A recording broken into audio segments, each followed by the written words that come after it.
No começo da década de 50 na França, surgiu uma corrente de pensamento, uma proposta de estilo de crítica de cinema criada pelos jovens turcos da revista Cahiers du Cinema, um grupo de 5 críticos teóricos de cinema que fundaram a Política dos Autores,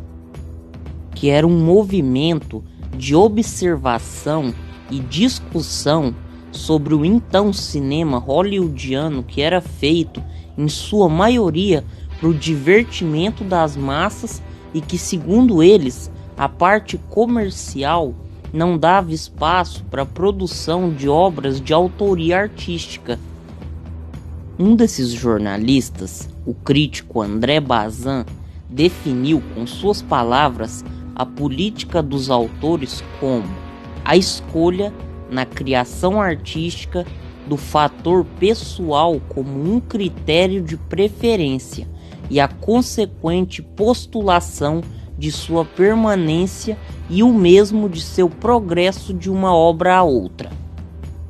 Na política dos autores foi criada uma divisão simbólica e apenas verbalizada entre diretores de cinema. Enquanto os entusiastas do movimento se denominavam de os autores pelo fato de usarem da mise-en-scène, o trabalho de escolhas artísticas do diretor ao que vai à tela com sua autoexpressão, os outros diretores fora do movimento eram chamados de metteur-en-scène, que era um termo originário do teatro para se referir ao diretor de cena do palco, e que, segundo os turcos, eram os artistas que se submetiam às convenções do cinema vigente e às histórias que lhes eram entregues. Eram, segundo esses jornalistas, autores submissos.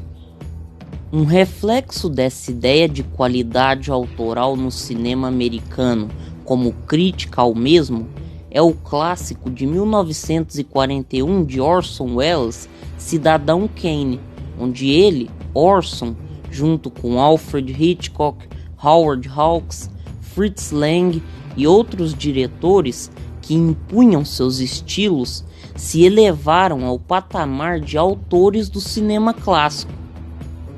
No texto do diretor francês François Truffaut, publicado em janeiro de 1954 na revista Cahiers du Cinema, uma certa tendência do cinema francês, Truffaut e os outros diretores da política dos autores compartilharam um pensamento que dizia que eles não admitiam que houvesse uma coexistência pacífica entre o que era para Truffaut e os outros diretores um cinema autoral de tradição de qualidade com um cinema francês ultrapassado que prezava pela adaptação de clássicos da literatura que usavam sempre os mesmos métodos de direção e atuação. Por fim, para ilustrar melhor a situação, podemos pegar como exemplo o cinema e as declarações de Martin Scorsese hoje em dia sobre adaptações de revistas em quadrinhos que, segundo ele, não é cinema, e sim um parque de diversão comercial que resume o cinema não à arte, mas sim apenas em conteúdo de consumo.